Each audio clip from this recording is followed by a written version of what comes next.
Welcome to the world of Zip System building enclosures, where we believe in striving for optimal air, water, and thermal management, no matter the region or climate. Because when you have the right products to do the right job the right way, the first time, you're building to a higher code, the Zip Code. I'm Jake Bruton with Aarow Building, and today we're in Columbia, Missouri, and we're going to kind of do a weird one today. We're going to talk about tools that I wouldn't know about if I didn't know about them. You know what I mean? Let's do it now.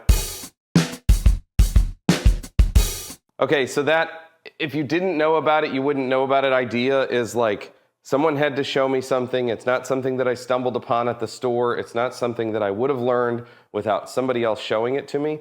Some of these have to do with plumbing. Some of them have to do with trim. I learned the trim things from a painter. I learned the plumbing things from a plumber. Our company is a general contractor. We are not plumbers. However, there are municipalities that we work in where we do perform our own plumbing because we know how. There are also cases, as in why I have plumbing tools out at my personal house. I do stuff for myself all the time. I take care of my own property. I still use our Aarow Building tools when I'm working at home. We're in my garage. I do have a toolbox. I do have a workbench. This is not our shop, but these are tools that are a mix of my personal stuff that stays here, stuff that rides in my pickup every day, and then stuff from our plumbing stack box that goes in our job trailer that goes to almost every job. So let's talk about it first in a evolution standpoint. So first we're going to talk about what I was told to call when I was younger channel locks. Somebody the other day, I was talking to them on the phone and they called them basin pliers or something else. And anyway, they're the adjustable wrench, the adjustable pliers. So you rotate, there's that half circle or arched slide for them to be in. Now these happen to be the first evolution is you can push the button and not move them back and forth. I actually have had this pair from Nipex, I forget how you say it, for quite some time. They're a little on the rusty side.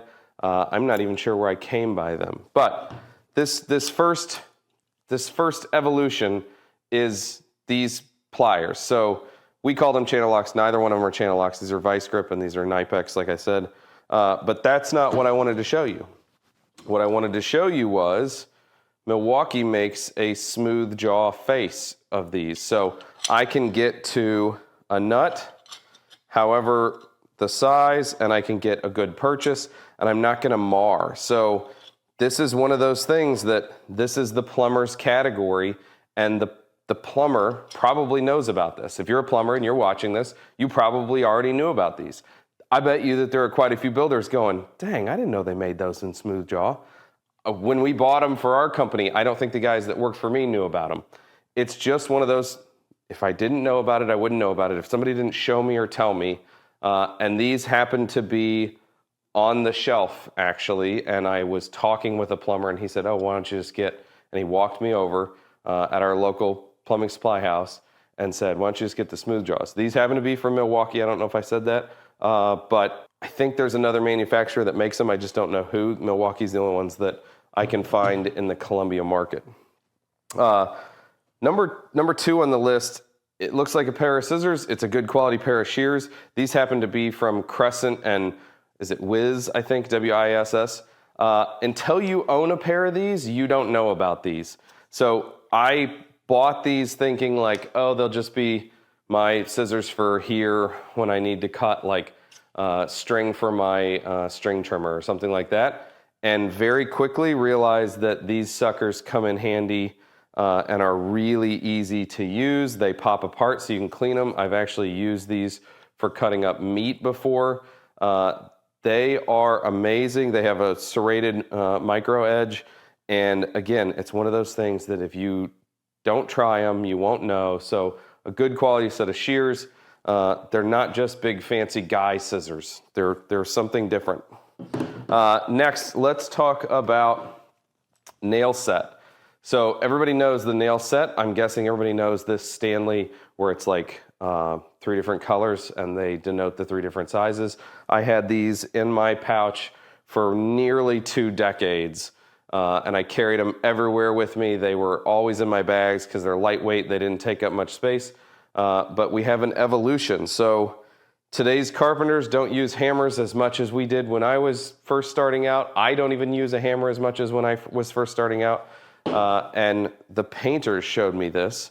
It has two different ends. One is smaller, one is larger, and it's spring-loaded in between. So you can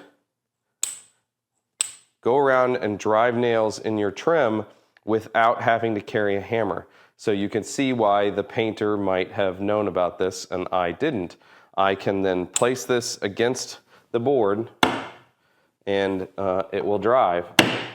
And I don't have to worry about whack, whack, whack with a hammer all day. I can just do that. It's a little bit less effort. This is, again, this actually came from our paint store here in Columbia, Johnson's Paint in Columbia, but I know you can get these in a lot of places now. I've had that guy for 4 or 5 years. Next, this is I know we're not plumbers, so we don't have a battery powered. We still crimp the little bit of stuff that we crimp by hand.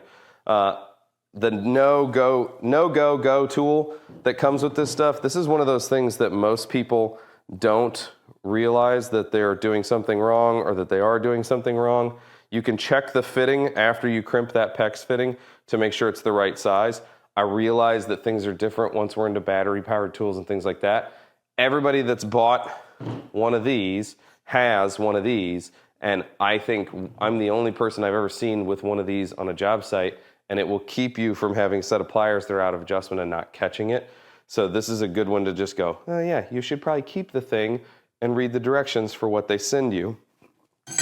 If you have one that comes, if you have your pliers get out of adjustment and you have to replace the fitting, that's the next one on our list. So I don't even know what these suckers are called. I'm assuming they're just a crimp ring removal tool.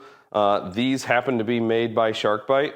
They look like kind of like a pair of pliers, but the face on this side is smooth and flat and actually slightly convex, and the other side is kind of knife shaped, so it's wedge shaped to a point. And the idea for this is you are able to put the pliers down inside the fitting, and now you can cut that crimp ring from the outside and reuse that fitting if you need to. Hard to do one-handed.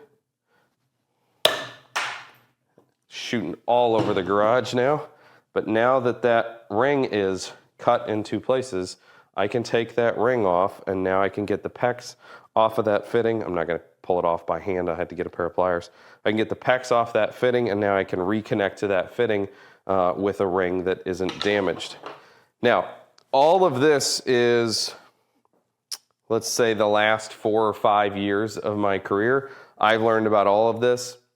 I'm sure I would have learned quicker had I been more on the job in the last 5 years and less time in the office and the sales process and doing this kind of stuff.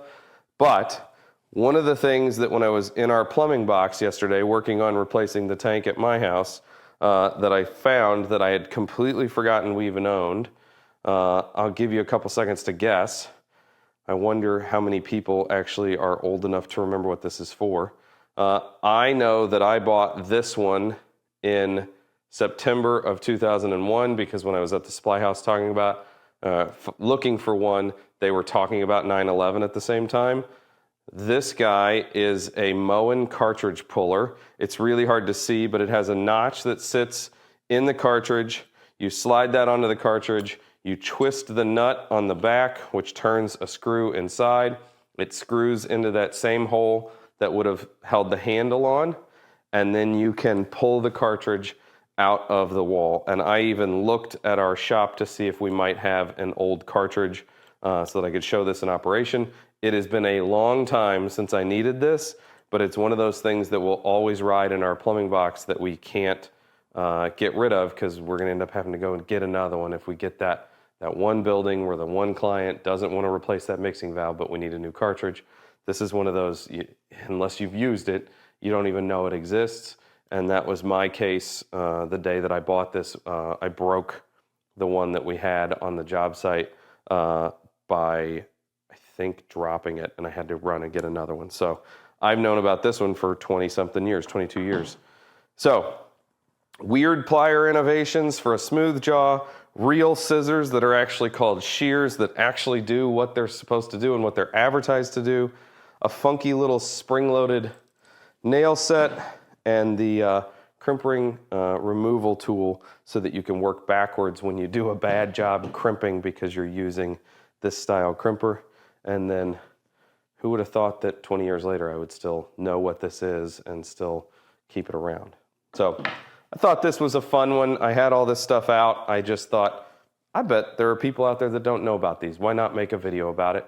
So I hope you got something out of it. I would actually like for you to tag me on Instagram or send me a message on Instagram and show me something that you don't think that I know about in the tool category, because I'm always interested in learning. I want to say thanks for watching today. Don't forget to subscribe to the newsletter. There's a ton of content. If you don't get that newsletter, chances are you're going to miss something. It's a really good way to just go, okay, I can catch the highlights, and then I can go, okay, these are my 3 priority this week that I have to watch, that sort of thing. So sign up from the newsletter. It comes twice a week. Don't forget to follow Peter, Yost, Steve Basic, and myself on the Unbuild It podcast, available anywhere that you can listen to podcasts and on YouTube. Don't forget to follow me on Instagram. Thanks for watching. Have a good day.